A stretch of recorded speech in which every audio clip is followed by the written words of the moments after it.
Juan Edward Covington, el asesino del centro de Filadelfia. En la mañana del 17 de mayo de 2005, los residentes del barrio Center City, en Filadelfia, despertaron con la noticia de un crimen brutal que conmocionaría a toda Pensilvania. Patricia McDermott, una técnica de radiología de 48 años, madre de 2 hijos, había sido ejecutada de un disparo en la parte posterior de la cabeza mientras caminaba hacia su trabajo en el Pennsylvania Hospital. El crimen fue capturado por cámaras de seguridad y transmitido repetidamente en los noticieros locales. Aquella ejecución fría y calculada era solo la punta del iceberg de una historia aterradora. Menos de 2 meses después, la policía arrestaría a Juan Edward Covington, un hombre aparentemente común, pero que escondía una mente profundamente perturbada. Covington confesaría no solo el asesinato de McDermott, sino una serie de otros crímenes que lo transformarían en uno de los asesinos en serie más inquietantes de la historia moderna de Filadelfia. Juan Edward Covington nació el 3 de marzo de 1962 en Filadelfia, Pensilvania. Criado en una calle arbolada y tranquila del barrio de Logan, una región de clase trabajadora de la ciudad, Covington tuvo una infancia aparentemente normal. Creció junto con su hermano mayor, James, en una familia que valoraba los principios tradicionales y mantenía una rutina estable. Sus padres eran figuras presentes, y la casa de la familia en la calle 11 era vista por los vecinos como un hogar pacífico y organizado. Durante la infancia, Juan no demostraba signos evidentes de comportamiento violento o perturbador. Asistió a la Roman Catholic High School, una institución católica respetada en la región, y era conocido por disfrutar del baloncesto. Compañeros y vecinos lo describían como un chico regular, con pasatiempos comunes para su edad y que raramente causaba problemas. La relación con su hermano James era especialmente cercana y ambos compartían un vínculo que parecía inquebrantable. Una vecina que vivía al otro lado de la calle recordaba ver a los 2 hermanos jugando juntos, siempre inseparables. Después de completar la escuela secundaria, Covington intentó ingresar a la universidad, pero abandonó los estudios después de solo 1 año. No hay registros claros sobre los motivos que lo llevaron a desistir, pero en mayo de 1983, a los 21 años, fue contratado por SEPTA, la Autoridad de Transporte Público de Filadelfia, para trabajar como conductor de autobuses. Era un empleo estable que le proporcionó independencia financiera y la oportunidad de construir una vida adulta. 2 años después, en 1985, Covington inició una relación amorosa con una joven que estudiaba en Temple University. La relación evolucionó rápidamente y la mujer se mudó a la casa de Covington, pasando a vivir con él y sus padres. En 1986, la pareja tuvo un hijo a quien llamaron Joe. Aunque nunca se casaron, la relación parecía estable en los primeros años. Sin embargo, relatos de familiares indican que Covington siempre fue un padre reacio, frecuentemente haciendo promesas a su hijo y no cumpliéndolas. Esta dificultad para mantener compromisos y conexiones emocionales profundas sería un presagio de problemas más graves que estaban por venir. La primera señal clara de que algo estaba mal con Juan Covington surgió a finales de la década de 1980. Por insistencia de la familia, buscó tratamiento de salud mental en un hospital de la región. Aunque los registros médicos específicos no son públicos, su abogado posteriormente confirmaría que Covington sufría de esquizofrenia paranoide crónica, una condición psiquiátrica grave caracterizada por delirios persecutorios, alucinaciones auditivas y una percepción distorsionada de la realidad. El detonante para la manifestación más intensa de la enfermedad parece haber sido la muerte de su padre en 1989. Covington entró en una depresión profunda y su comportamiento se volvió cada vez más errático. James Covington, su hermano, recordaba momentos en que Juan repetía frases sin darse cuenta, olvidaba conversaciones enteras y demostraba signos claros de confusión mental. La familia quedó alarmada y a principios de los años 90 alentó a Juan a buscar ayuda psiquiátrica profesional. Comenzó a consultar psiquiatras y psicólogos regularmente y fue medicado para controlar los síntomas de la esquizofrenia. Durante este periodo, Covington comenzó a alejarse emocionalmente de su familia. Cuando su madre enfermó gravemente debido a complicaciones de diabetes y otras enfermedades, Juan se negó a cuidarla, dejando que su hermano asumiera toda la responsabilidad. En 1993, Covington tomó una decisión que tendría consecuencias devastadoras para el resto de su vida. Anunció a la familia que se sentía bien y que había decidido dejar de tomar los medicamentos psiquiátricos. Según su abogado, Charles Peruto Jr., Covington confió a su hermano que los medicamentos lo estaban convirtiendo en el diablo. Esta creencia delirante era un síntoma claro de su enfermedad mental, pero en aquel momento nadie logró convencerlo de continuar el tratamiento. Sin la medicación, su condición empeoró drásticamente. El número de episodios bizarros se triplicó después de abandonar los medicamentos. Una vez le contó a su hermano que no podía mover el brazo izquierdo desde hacía 3 semanas porque había sido maldecido.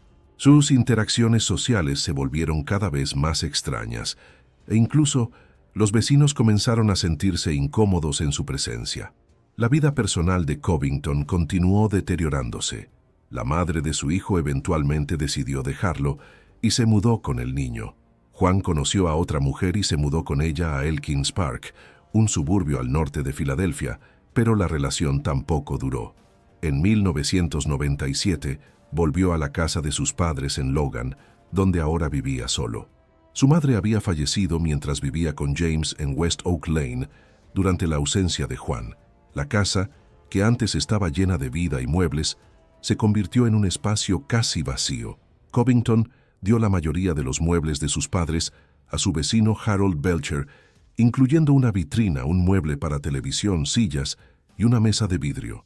Belcher encontró el gesto generoso en ese momento, pero más tarde comprendería el significado sombrío de aquel vaciamiento.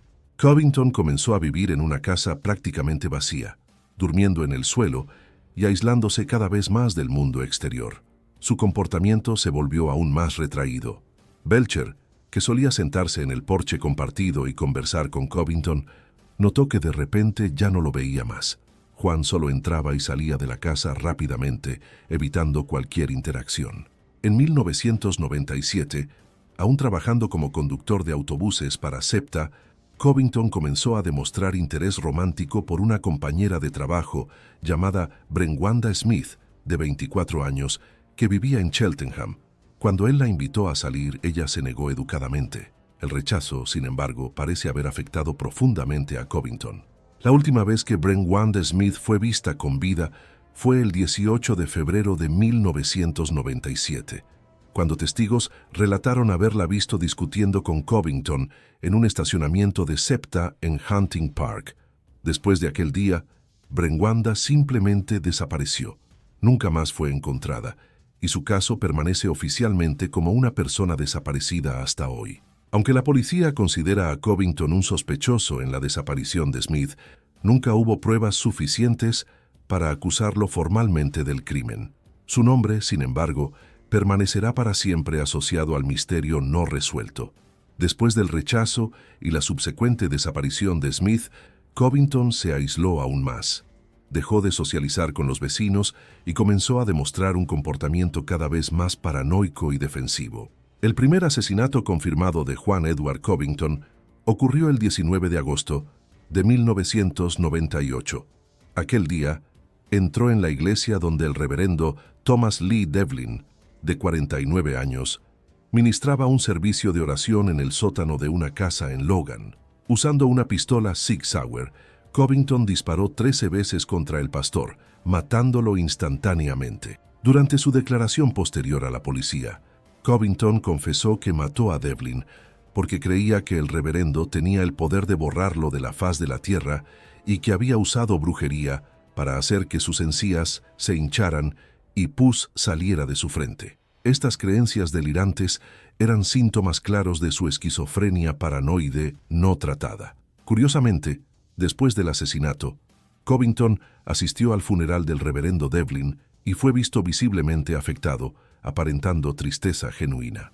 La policía inicialmente investigó el homicidio como resultado de una disputa de custodia infantil involucrando a una exnovia de Devlin, una teoría que nunca fue comprobada.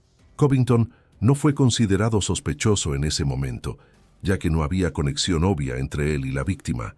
Durante mucho tiempo se creyó erróneamente que Covington y Devlin eran primos, pero esta información fue desmentida posteriormente por miembros de la familia, aunque nunca fue oficialmente corregida por los medios. En los años siguientes al asesinato de Devlin, la vida de Covington continuó desmoronándose. En septiembre de 2001, Septa lo despidió. Le contó a su hijo que se había quedado dormido mientras conducía un autobús y que tuvo varios enfrentamientos con compañeros de trabajo. Poco después, consiguió empleo en una tienda Home Depot en Upper Darby, pero el trabajo tampoco duró mucho. Según relatos, agredió a un cliente con un puñetazo en la cara y fue despedido. Representantes de Home Depot se negaron a comentar sobre el incidente. El comportamiento inestable de Covington empeoraba cada día. Su hijo, Joe, relató a familiares que frecuentemente él y su padre bajaban de autobuses y metros en paradas distantes de su casa en Logan, porque Covington estaba convencido de que alguien los estaba persiguiendo. En 2001, Covington solicitó una licencia para portar armas, que fue aprobada.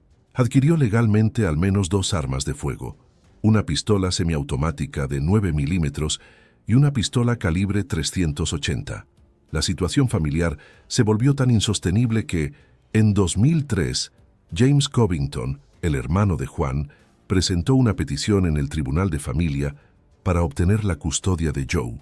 El tribunal ordenó que el adolescente se mudara a la casa de su tío en West Oak Lane y determinó que Juan buscara asesoramiento psicológico antes de poder ver a su hijo nuevamente. Covington nunca cumplió la orden judicial. En lugar de buscar ayuda, Juan Covington recurrió nuevamente a la violencia. El 20 de mayo de 2003, abrió fuego contra David Stewart, de 43 años, un residente de West Oak Lane que estaba caminando hacia el trabajo cerca de la casa de Covington. Utilizando su pistola de 9 milímetros, Covington disparó 9 veces contra Stewart, acertándole 8 veces. Stewart sobrevivió al ataque, pero quedó con heridas graves que lo dejaron permanentemente incapacitado, siendo forzado a usar muletas para desplazarse. Testigos y vecinos creían que Covington simplemente despertó ese día y decidió matar a alguien, eligiendo a Stewart como víctima aleatoria. Harold Belcher, el vecino de Covington, más tarde comentaría que creía que Juan había salido de casa y disparó a la primera persona que vio. Stewart era amigo de Belcher, pero no tenía ninguna conexión con Covington. El crimen parecía completamente sin sentido, motivado solo por los delirios paranoicos de un hombre cada vez más desconectado de la realidad.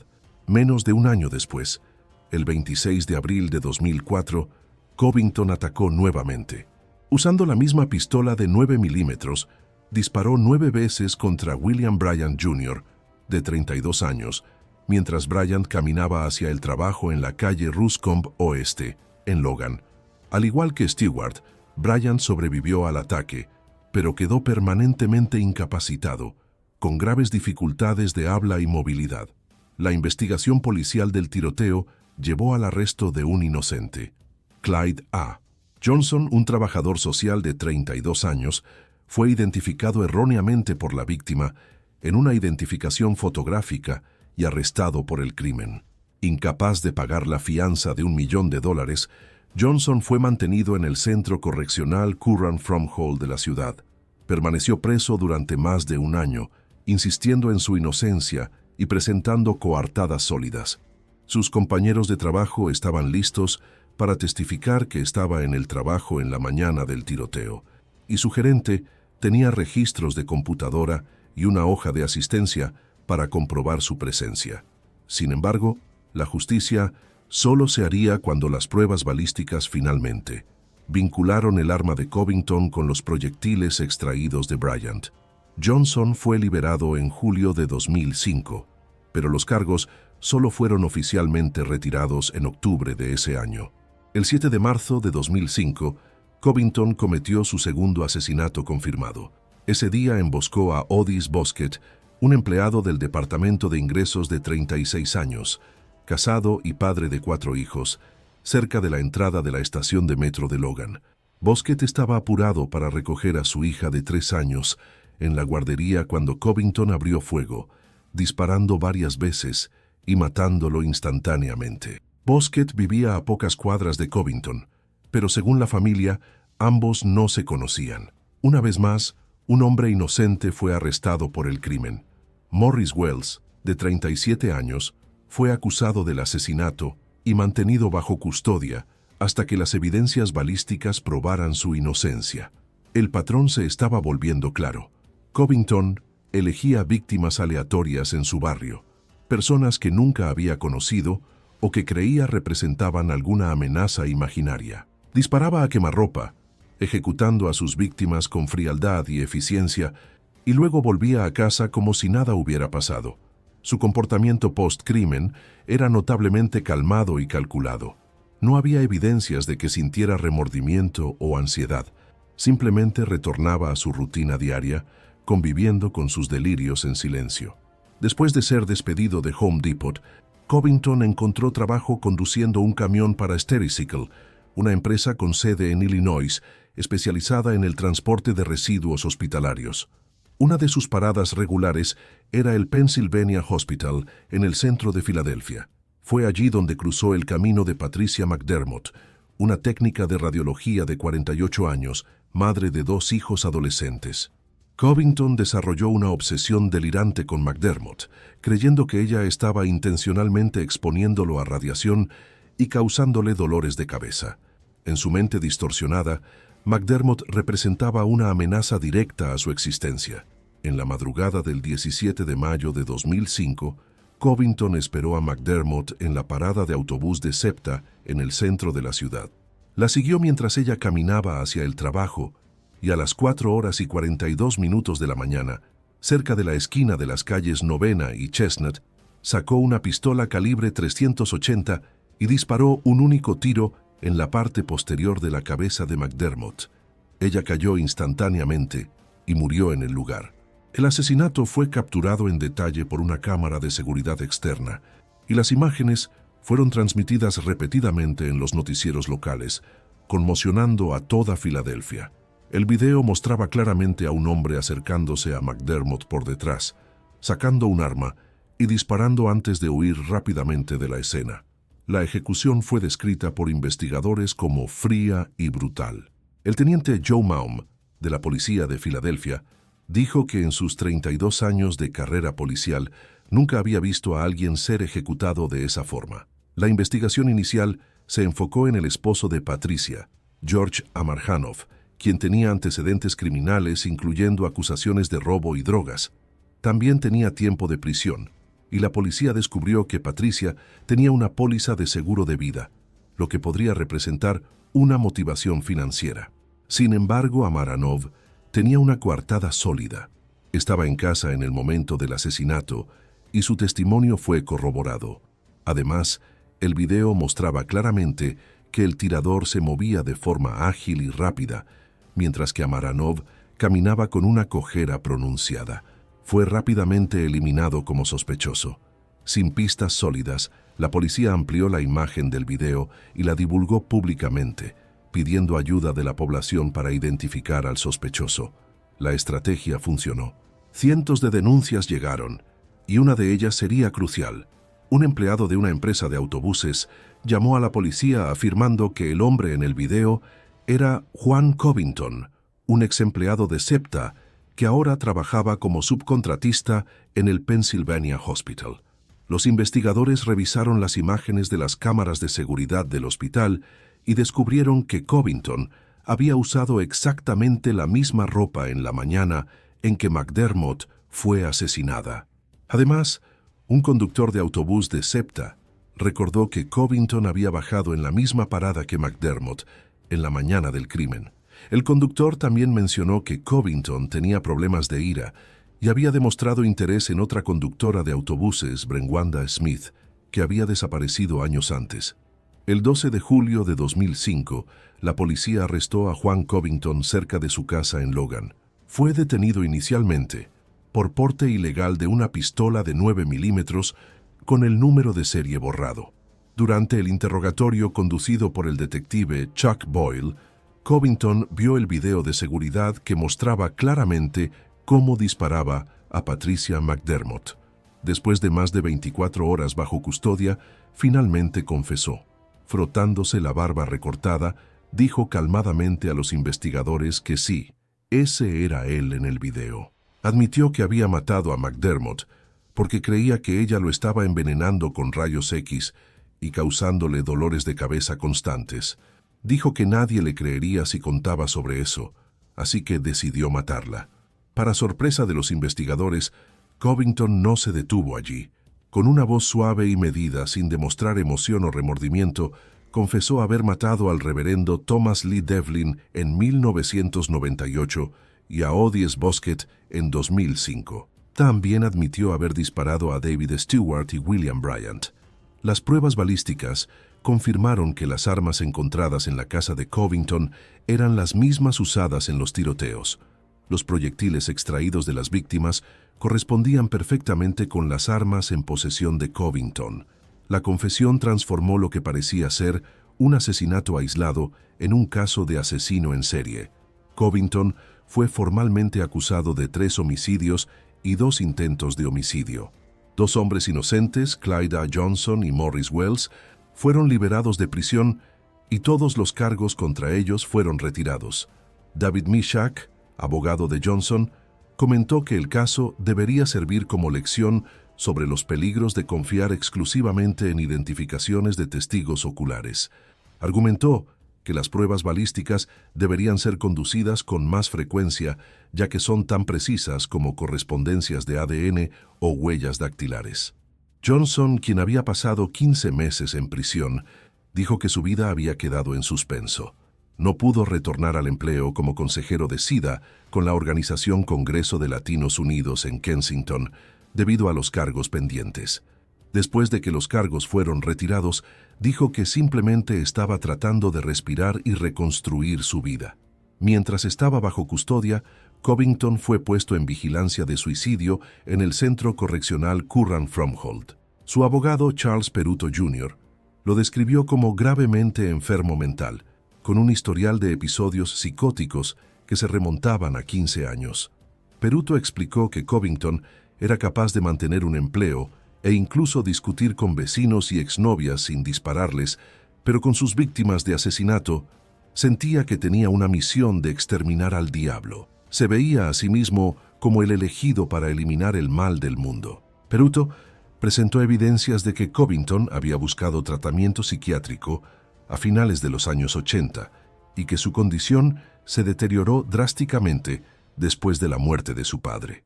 Cuando dejó de tomar medicación, en 1993, los episodios bizarros se triplicaron.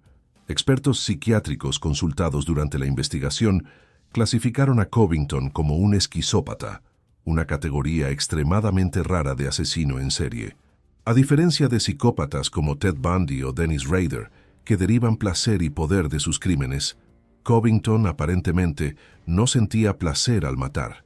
Era impulsado por la paranoia de su esquizofrenia y por la necesidad de eliminar lo que percibía como amenazas a su existencia. Bruce Eimer, psicólogo clínico basado en Huntington Valley, explicó que estos asesinatos no fueron motivados por lujuria o placer. Covington decidió que estas personas necesitaban ser eliminadas. Las ejecutó de forma eficiente y fría, evitando la captura durante años. Eimer agregó que personas como Covington pueden continuar matando indefinidamente hasta que mueren o son capturados. El ciclo simplemente continúa. Una fuente cercana a Covington reveló que planeaba eventualmente matar a su hijo Joe y a su hermano James, quien estaba pagando por su abogado. Joe habría confiado a un pariente que estaba preocupado de que su padre pudiera volarlos dentro de esa casa. Después del asesinato de Patricia McDermott, Covington asistió a la ceremonia de graduación de la escuela secundaria de su hijo en el Leah Kuras Center de Temple University. Se sentó solo, alejado de la familia, observando silenciosamente mientras una arena llena de personas aplaudía a los graduados. Poco después, Joe se mudó de vuelta a la casa de su padre y relató a parientes que Covington le permitía quedarse fuera toda la noche. Un familiar comentó que parecía que Juan No quería que su hijo supiera lo que estaba tramando. La policía también investigó las alegaciones de Christopher Evarts, un abogado de 41 años que trabajaba en el centro de la ciudad. Evarts relató que el 17 de junio de 2005, exactamente un mes después del asesinato de McDermott, estaba caminando a casa cerca de las calles 4 y Spruce por la tarde cuando Covington comenzó a seguirlo de cerca.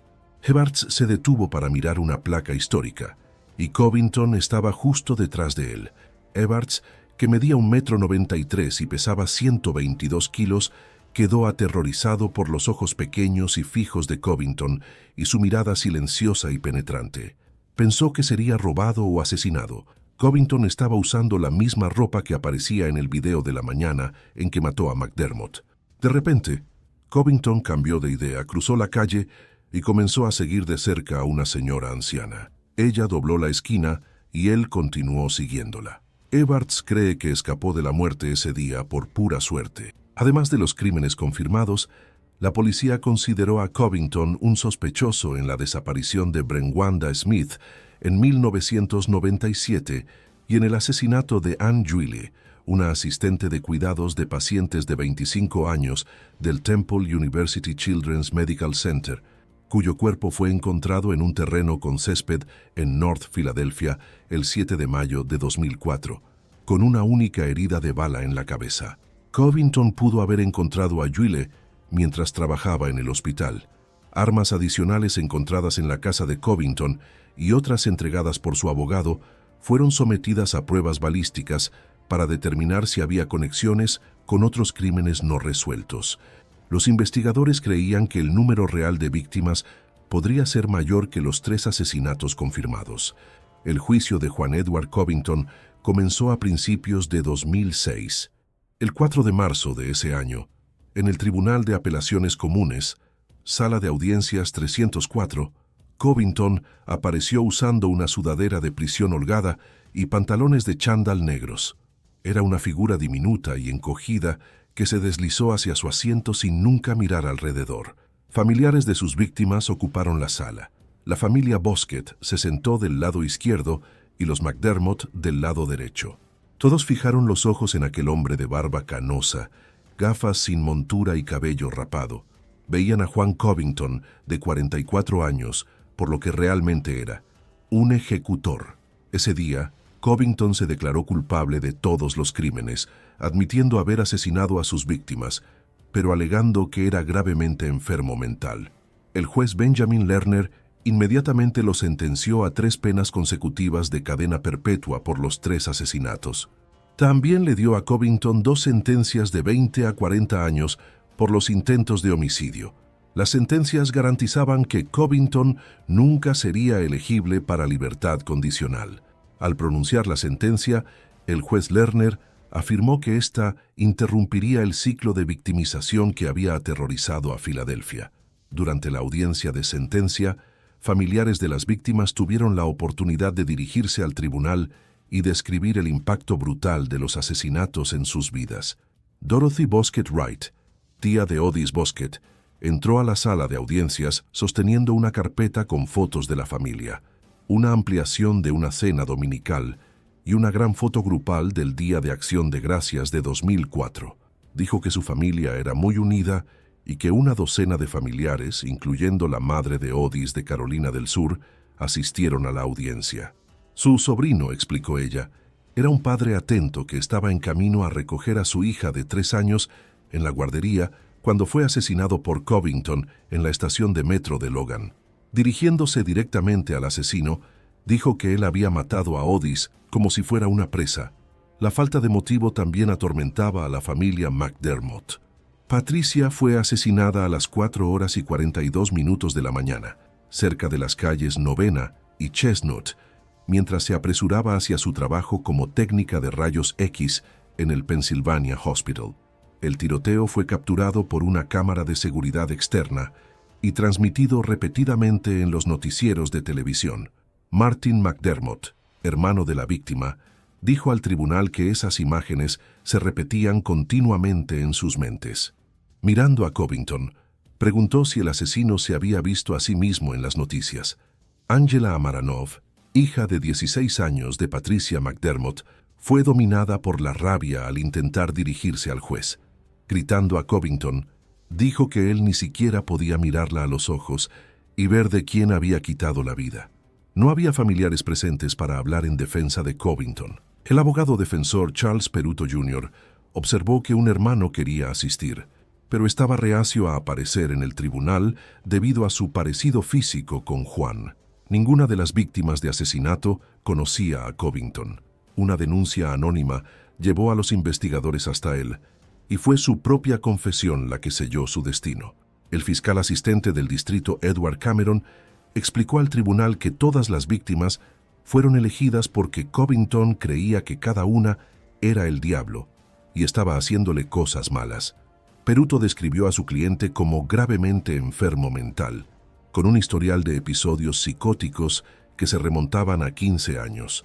Dijo que Covington era capaz de mantener un empleo e incluso de discutir con vecinos y una exnovia sin dispararles.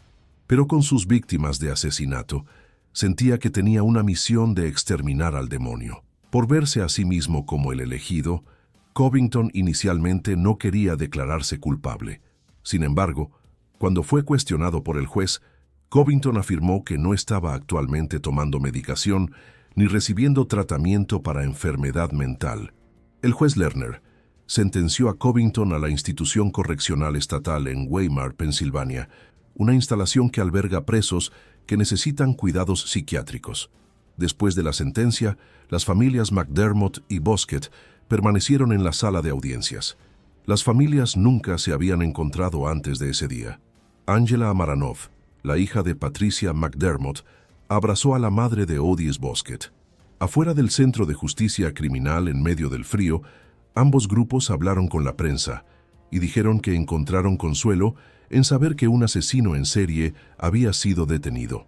Angela Amaranov declaró que estaban felices de que se hubiera hecho justicia. El caso de Juan Edward Covington dejó cicatrices profundas en la comunidad de Filadelfia. El descubrimiento de que un asesino en serie había operado libremente durante 7 años, eligiendo víctimas aleatorias a plena luz del día, creó una ola de miedo y desconfianza. El hecho de que 2 hombres inocentes habían sido arrestados y mantenidos bajo custodia por los crímenes de Covington expuso fallas graves en el sistema de justicia criminal, particularmente la dependencia excesiva en identificaciones de testigos oculares sin corroboración adecuada mediante evidencias forenses. El impacto psicológico en las familias de las víctimas fue devastador y duradero. Los 4 hijos de Odis Bosquet crecieron sin padre. La hija de 3 años que él iba a recoger en la guardería el día en que fue asesinado nunca más lo vería. Angela Amaranov y su hermano perdieron a su madre cuando eran adolescentes, en un momento crucial de sus vidas. David Stewart y William Bryant sobrevivieron a los ataques, pero sus vidas fueron permanentemente alteradas. Stewart quedó con heridas graves que lo dejaron incapacitado, forzado a usar muletas por el resto de su vida. Bryant también sufrió daños permanentes, incluyendo graves dificultades de habla y movilidad. Ambos cargan las cicatrices físicas y emocionales de sus encuentros con Covington. Clyde A. Johnson y Morris Wells, los 2 hombres que fueron falsamente acusados y arrestados por los crímenes de Covington, también tuvieron sus vidas destruidas. Johnson pasó 15 meses tras las rejas, incapaz de retornar a su trabajo como consejero de SIDA. Describió cada día en prisión como un punto bajo, insistiendo desde el primer día que era inocente. Incluso después de su liberación, los cargos permanecieron pendientes durante meses, manteniendo su vida en suspenso. La experiencia traumática de ser falsamente acusado de intento de homicidio dejó marcas indelebles en ambos hombres. Desde el punto de vista criminológico y psiquiátrico, el caso de Juan Edward Covington ofrece perspectivas importantes sobre la naturaleza de la esquizofrenia paranoide no tratada y su potencial para llevar a comportamientos violentos extremos. Covington representaba una categoría extremadamente rara de criminal, el esquizópata.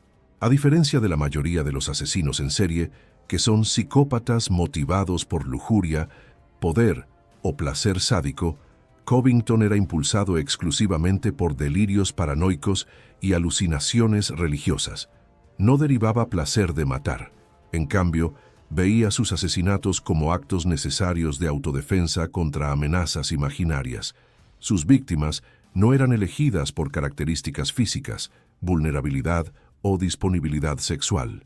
Eran simplemente personas que, en su mente enferma, representaban el mal o amenazas directas a su existencia.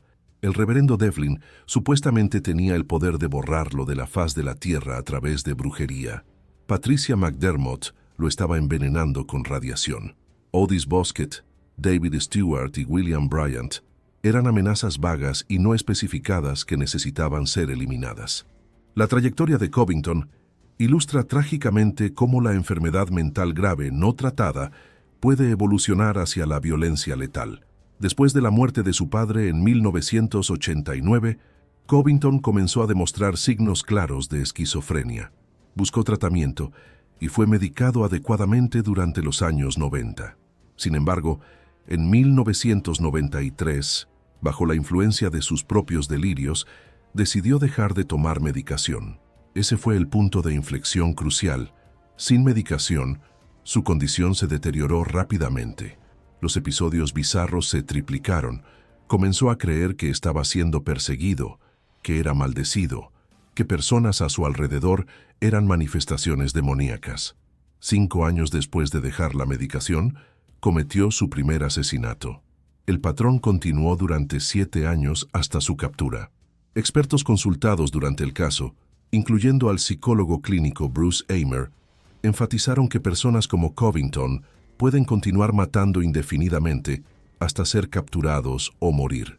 Eimer también advirtió que ninguna cantidad de medicación o terapia puede curar la condición de Covington. Lo describió como un maníaco floreciente que, si fuera liberado, volvería a matar.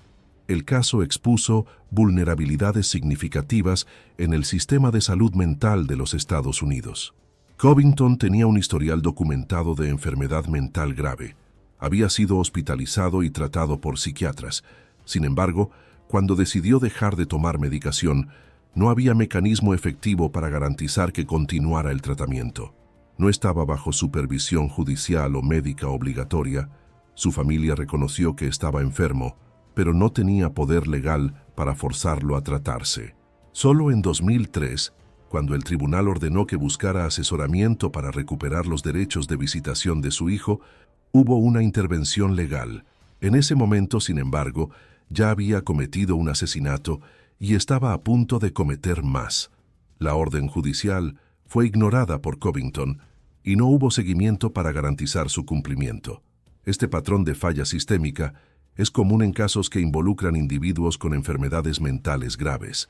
Sin internación involuntaria o supervisión judicial rigurosa, pacientes psicóticos pueden fácilmente caer en las grietas del sistema, con consecuencias potencialmente fatales.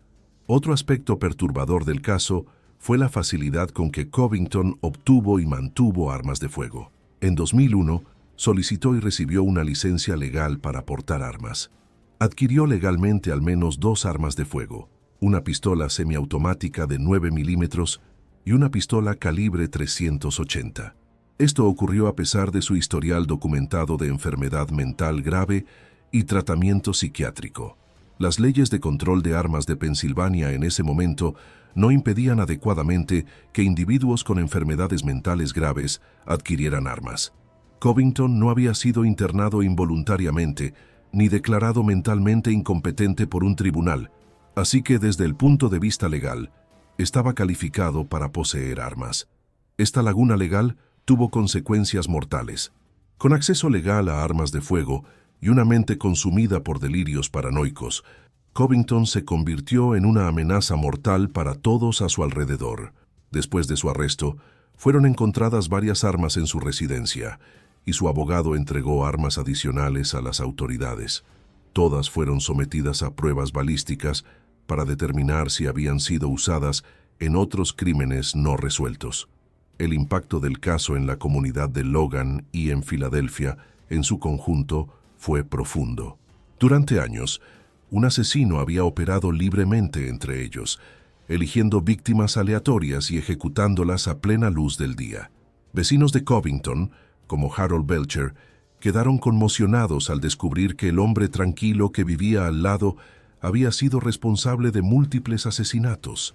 Belcher recordaba haber aceptado muebles de Covington y haber discutido con él sobre los niños usando el porche compartido. Nunca sospechó que estaba viviendo al lado de un asesino en serie. La revelación creó una profunda sensación de traición y miedo en la comunidad. Si Covington, que parecía solo extraño pero inofensivo, era capaz de tales atrocidades, ¿quién más podría estar ocultando impulsos homicidas? La confianza entre vecinos fue erosionada. Los padres se volvieron más vigilantes con sus hijos. Las personas comenzaron a mirar por encima de sus hombros al caminar por las calles de Logan. El asesinato de Patricia McDermott, en el centro de Filadelfia en horario matutino, capturado en video y transmitido repetidamente en televisión, intensificó el miedo. Si una ejecución fría podía suceder en el corazón de la ciudad, nadie estaba realmente seguro. La cobertura mediática del caso fue extensa y en muchos aspectos sensacionalista. Las imágenes de video del asesinato de McDermott fueron transmitidas innumerables veces, traumatizando a su familia y al público en general. Periódicos locales publicaron artículos detallados sobre la historia de vida de Covington, sus delirios bizarros y sus confesiones perturbadoras. Fue comparado con asesinos en serie notorios como David Berkowitz, el hijo de Sam, y Jeffrey Dahmer, el caníbal de Milwaukee. Estas comparaciones, aunque imprecisas en muchos aspectos, ayudaron a solidificar la imagen de Covington como un monstruo en la conciencia pública. Los medios también se enfocaron extensivamente en el ángulo de la enfermedad mental, planteando preguntas sobre responsabilidad criminal, locura y el tratamiento de individuos con esquizofrenia en el sistema de justicia. Algunos criticaron la decisión del jurado de considerarlo criminalmente responsable a pesar de su enfermedad mental evidente. Otros argumentaron que reconocer su enfermedad mental no disminuía su culpabilidad por los asesinatos.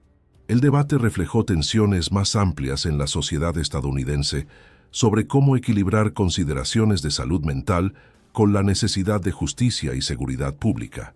El legado del caso de Juan Edward Covington va más allá de los crímenes individuales que cometió.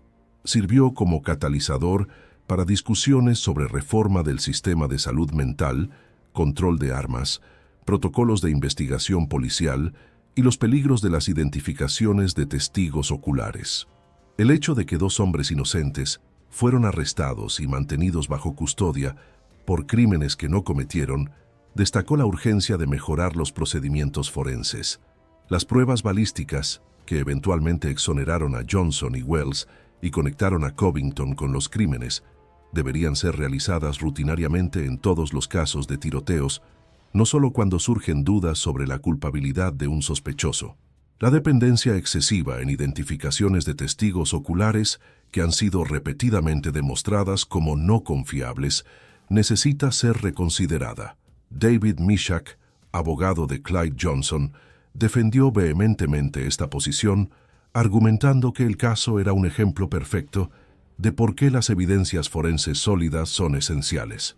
En el ámbito de la salud mental, el caso ilustró la necesidad desesperada de mejores sistemas de seguimiento y supervisión para individuos con enfermedades mentales graves. Covington tenía un diagnóstico claro, había sido tratado y medicado, pero cuando decidió detener el tratamiento, nadie tenía autoridad para intervenir. Su familia reconoció que estaba enfermo, pero era impotente para forzarlo a buscar ayuda. Solo cuando representaba una amenaza clara e inminente o había sido declarado legalmente incompetente, la intervención involuntaria sería posible. En ese momento, sin embargo, ya era demasiado tarde. Las víctimas ya estaban muertas. Expertos en salud mental argumentan que debe haber un término medio entre respetar la autonomía individual y proteger al público de individuos que, debido a enfermedad mental, no tienen discernimiento sobre su propia condición y representan un peligro potencial. Órdenes de tratamiento ambulatorio asistido, en las cuales individuos con enfermedades mentales graves son legalmente obligados a continuar la medicación y el tratamiento, como condición para permanecer en la comunidad, son una posible solución, aunque controvertida. En cuanto al control de armas, el caso destacó las lagunas en las leyes que permiten que individuos con historial de enfermedad mental grave adquieran armas de fuego. Aunque la Ley Federal de Control de Armas prohíbe la venta de armas a personas que han sido involuntariamente internadas en instituciones psiquiátricas o declaradas mentalmente incompetentes por un tribunal, no se aplica a todos los individuos con enfermedades mentales. Covington nunca fue involuntariamente internado y nunca fue declarado incompetente, así que pasó todas las verificaciones de antecedentes. La cuestión de si las leyes de control de armas deberían ser expandidas para incluir individuos con diagnósticos de ciertas condiciones psiquiátricas graves, como esquizofrenia paranoide, es compleja y altamente controvertida. Plantea preguntas sobre privacidad médica, estigma contra personas con enfermedades mentales y derechos constitucionales. Sin embargo, el hecho de que Covington usó armas legalmente adquiridas para matar a 3 personas e intentar matar a otras 2 sugiere que el sistema actual tiene fallas que necesitan ser abordadas. Hoy, Juan Edward Covington permanece encarcelado en la institución correccional estatal en Weimar, Pensilvania, cumpliendo 3 sentencias consecutivas de cadena perpetua sin posibilidad de libertad condicional. Ahora tiene 63 años y pasará el resto de su vida tras las rejas. Para los familiares de sus víctimas, ninguna sentencia puede traer de vuelta a sus seres queridos o borrar el dolor que continúan sintiendo. Dorothy Bosquet, Wright, nunca verá a su sobrino Otis recoger a su hija en la guardería nuevamente. Angela Amarjanov creció sin la madre que fue brutalmente arrebatada de ella cuando tenía solo 16 años. David Stewart y William Bryant viven con las cicatrices físicas y emocionales de sus encuentros casi fatales con Covington. Clyde Johnson y Morris Wells cargan el trauma de haber sido falsamente acusados y encarcelados por crímenes que no cometieron. Las ondas de destrucción causadas por Juan Edward Covington se extienden mucho más allá de las 3 vidas que quitó. Tocaron docenas de familias, una comunidad entera y un sistema de justicia que fue forzado a confrontar sus propias inadecuaciones. El caso de Juan Edward Covington permanece como un recordatorio sombrío de lo que puede suceder cuando la enfermedad mental grave no es tratada, cuando los sistemas de salud pública fallan, cuando individuos peligrosos tienen acceso fácil a armas de fuego y cuando la sociedad no logra proteger a sus miembros más vulnerables. Es una historia de tragedia evitable, de vidas perdidas innecesariamente y de un sistema que falló repetidamente en intervenir antes de que fuera demasiado tarde. Al mismo tiempo, es un testimonio de la resiliencia de las familias de las víctimas que enfrentaron un dolor inimaginable y aún así encontraron fuerza para buscar justicia y abogar por cambios que puedan prevenir futuras tragedias. La historia de Juan Edward Covington no es solo sobre un hombre y sus crímenes. Es sobre las fallas sistémicas que permitieron que esos crímenes ocurrieran y sobre la urgente necesidad de reforma para garantizar que ninguna otra familia necesite sufrir como las familias de Thomas Devlin, Otis Bosquet y Patricia McDermott sufrieron.